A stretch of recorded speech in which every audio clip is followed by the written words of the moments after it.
बिस्मिल्लाहिर्रहमानिर्रहीम। अस्सलाम वालेकुम वीवर्स, मैं होम्यो डॉक्टर उज़मा सैफ आज एक नई वीडियो के साथ आपकी खिदमत में हाजिर हूँ। तो कैसे हैं वीवर्स? अल्लाह पाक आप सबको खैर आफियत से रखे, आमीन। वीवर्स, आज मैंने सोचा कि क्यों ना आपको किसी स्किन डिज़ीज़ के बारे में मालूमात दूँ और होम्यो ट्रीटमेंट भी बताऊँ। तो वीवर्स, यूँ तो बहुत सी स्किन डिजीज़ हैं, लेकिन आज मैं जिस डिज़ीज़ के बारे में आपको बताऊँगी वो है एक्जिमा। इसके बारे में मालूमात और होम्यो ट्रीटमेंट भी बताऊंगी। लेकिन ये सब देखने से पहले अगर आप हमारे चैनल पर नए हैं तो सबसे पहले आपसे एक रिक्वेस्ट होती है कि हमारे चैनल को सब्सक्राइब करना मत भूलिए और बेल आइकन को भी प्रेस किया कीजिए ताकि हमारी हर आने वाली वीडियो का नोटिफिकेशन सबसे पहले आपको मिल सके। इसके अलावा व्यूवर्स, आप हमें ट्विटर, इंस्टाग्राम, फेसबुक पेज और लिंक्डइन पर भी फॉलो कर सकते हैं। तो चलिए व्यूवर्स, आज की वीडियो शुरू करते हैं। वीवर्स, एक्जिमा के बारे में मैं आपको बताऊंगी, इसकी सिम्टम्स, कॉजेज़ और होम्यो ट्रीटमेंट क्या होता है।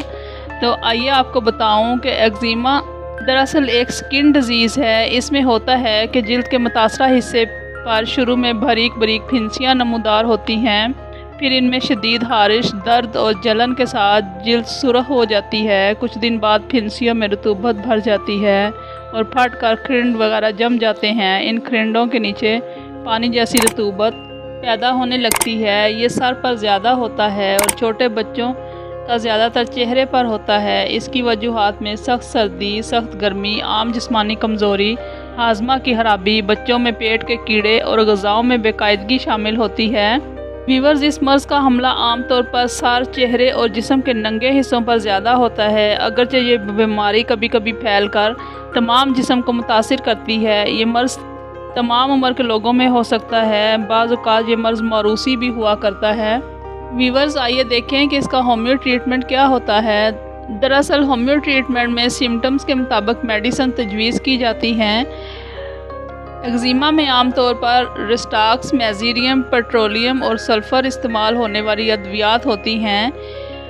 वीवर्स, इसके लिए एहतियाती तदाबीर भी अपनानी चाहिए। वो ये हैं कि जब सर मुतासिर हो तो बाल तुरशवा दें, सर अच्छी तरह धोया जाए और खिंड मुनासिब तेल से उतार दिए जाएं और मुतासरा मकाम पर कपड़ों की रगड़ नहीं लगनी चाहिए।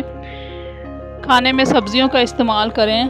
कबाब, गोश्त, अंडे, लहसुन, प्याज, सुरख मिर्च, गरम मसाला, तुर्श और ज़्यादा मीठी चीज़ों से परहेज़ किया जाए।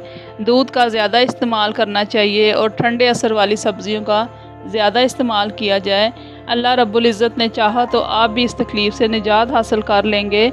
और हार्जी तौर पर क्रोटन टेक 20 ड्रॉप्स 1 औंस जैतून के तेल में मिलाकर लोशन बना लें और मुतासरा मुकाम पर दिन में 2 मरतबा लगाएं। और खाने के लिए ये कम्बिनेशन नोट कर लीजिए और ज़रूर इस्तेमाल कीजिए। इसके इस्तेमाल से पुराना एक्जिमा अल्लाह पाक के फजलो करम से दूर हो जाता है। इसके इस्तेमाल से आप भी कह उठेंगे कि होम्यो मेडिसिन वाकई पुरतासीर हैं। तो आइए कम्बिनेशन नोट कीजिए। नंबर 1 पे मेडिसिन आ जाएगी calcarea fluor 3x, calcarea phos 3x, kali mur 3x, kali phos 3x, natrum mur 3x, लेशिया 12x, काली सल्फ 3x। तमाम मेडिसिन को बराबर मिकदार में मिला लें और 5 ड्रॉप्स फी खुराब दिन में 3 मरतबा थोड़े से ताज़ा पानी में मिलाकर इस्तेमाल कीजिए। अल्लाह के फजलो करम से इस तकलीफ़ से निजात ज़रूर मिलेगी। अल्लाह रब्बुल इज़्ज़त से दुआ है कि वो हम सबको तमाम किस्म की तकलीफ़ात और बीमारियों से महफूज रखे, आमीन। वीवर्स, अगर आपको लगता है कि हमारी वजह से आपकी मालूमात में इजाफ़ा होता है तो प्लीज़ हमारी वीडियोज़ को लाइक और शेयर कीजिए और चैनल को सब्सक्राइब करना मत भूलिए।